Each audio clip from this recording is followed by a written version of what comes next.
Hi, welcome to Brewing Wellness. My name is Purti, and this is where we discuss all things mental health, fitness, and motivation. We are in August and we're nearing the end of 2021, and I wish you a great rest of the year. If you've been liking the content on this channel, then please hit the subscribe button and the bell icon so that you can get a notification every time I upload a video. This week's video is about therapy.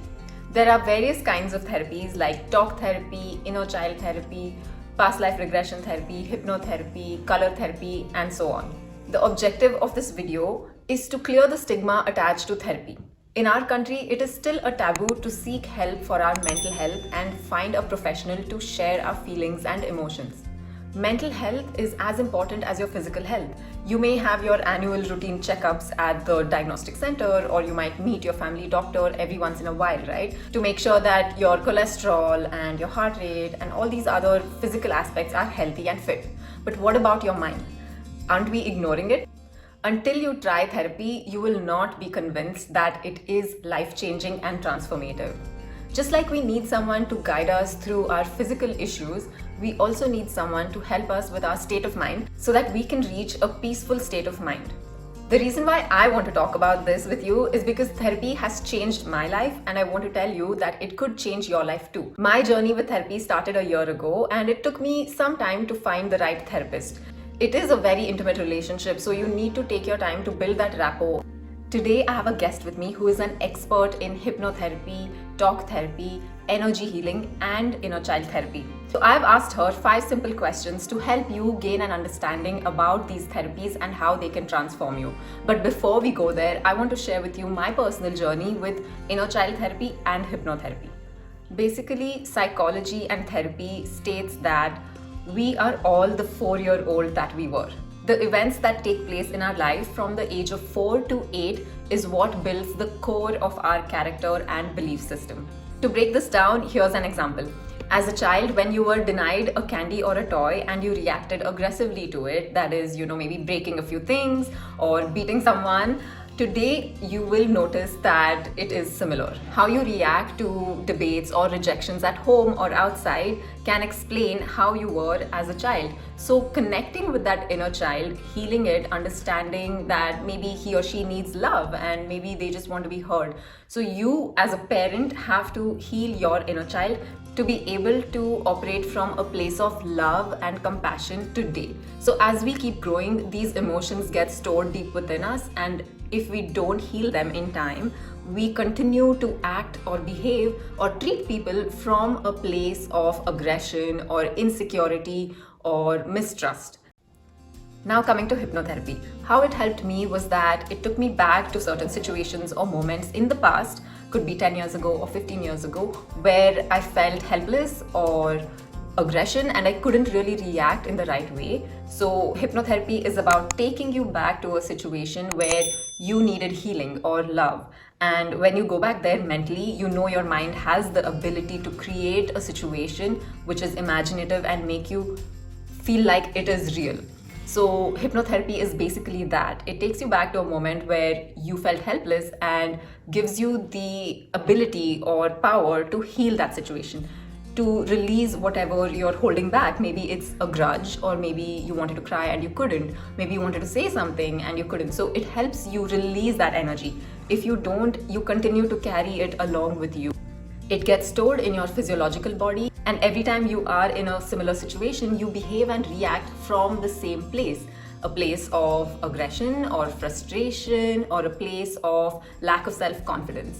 So as you connect with your inner child and go back to situations where you needed help as an individual or as a kid, you release that trauma and that blockage which you're holding inside, and you free up space in your mind and your energies that can allow positivity to come in.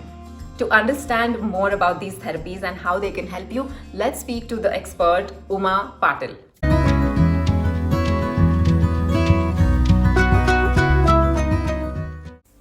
Hello everyone, this is Uma here. Thank you, Spurti, for giving me this opportunity to present myself on this platform. I'm a health coach and a wellness consultant, and I help heal your mind, body, and soul to connect with yourself and transform your life to access your highest potential.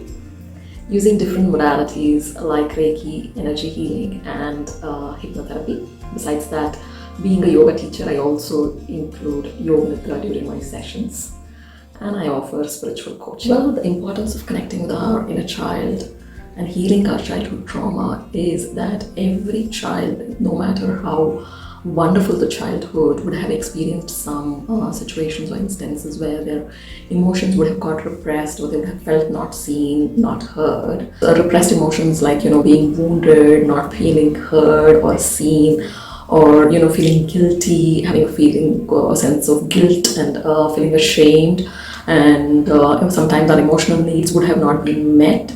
And in spite of the fact that our parents would have tried their best, there are instances when we felt abandoned, when we felt like completely insecure. Form survival patterns during adulthood like fixing others, codependency,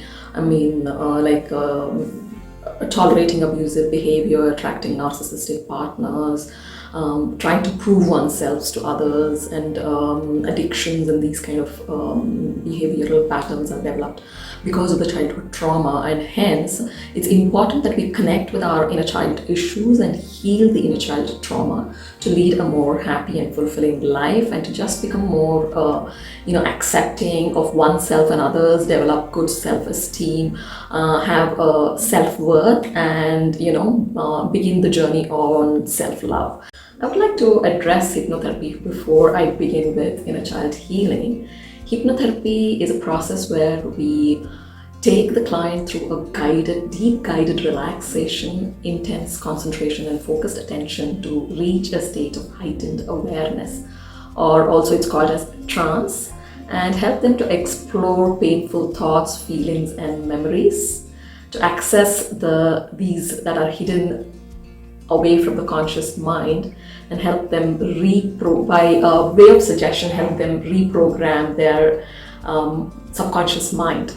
So that's about hypnotherapy. And inner child healing is a part of hypnotherapy, or you can say a subset, because most often we develop these limiting beliefs, or we have childhood trauma, and we base some opinions about ourselves and set some limiting beliefs about ourselves at that time. And helping people access their inner child to lead a more fulfilling life is a part of hypnotherapy.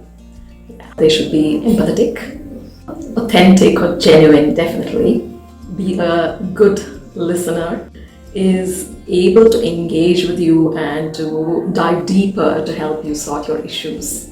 Should be a certified practitioner. To see how well you connect with the practitioner on your first consultation, where they are based, if they have online options, and what are the payment options, see with whom you really connect well, and then it'll be good for you to work with them. With hypnotherapy, the transformation one can expect is to lead a more happy and a fulfilling life, to access the deeper potentials, to let go of your limiting beliefs and reach your highest potential, and overcome any disappointments or challenging situations the world and life offers to you, to bring out your best. And also, if you always feel that there's a deep potential inside you that needs to be released, then you could use hypnotherapy. Besides that, it can help you make major changes in every area of your life. Even before talking about the myth, I would say that mental health is considered as a major stigma. And so people would not really be keen on talking about it, or exposing themselves with the situation. And hence, it's very important to create more awareness about mental health. The myths could be that people wouldn't want to go to something that they don't really completely understand, and hence it's also important that we start speaking more about therapy and how therapy helps. People think that they consider themselves weak if they have to approach a therapist for help, or that they are not, they need to be fixed, or they are not right, is what is the fear. And probably therapy is just to fix or for some disorder and not for growth, and it is too expensive, or they might be considering that the therapists have it all worked out and the therapist can give them answers. These are certain myths that they go with, and when their needs are not met, or whatever their expectations are not met, then think that therapy doesn't work. So these are certain myths and certain reasons why people refrain from trying therapy is what I personally feel. I hope this video was helpful to you and maybe pushes you to open your mind to therapy, because it is as normal as going to a doctor for fever. Therapy is meant for everyone. There is really nobody that can say, oh, I'm doing all right, I'm okay, I don't need therapy. It's not about healing someone who is broken or traumatized. All I'm saying is that break the stigma attached to therapy. Everybody needs it, and if you know someone who is taking therapy, then support them, give them the assurance that it's going to help them and allow them to grow and heal. So therapy is as normal as eating food, according to me, and everybody deserves therapy because it can really help you reach a peaceful and a more confident state of mind. Thank you so much for watching. This is Spurti signing off. I'll see you in the next video. Sorry if I look sleepy because I just woke up and I started shooting, so you may see baggy eyes, just ignore it.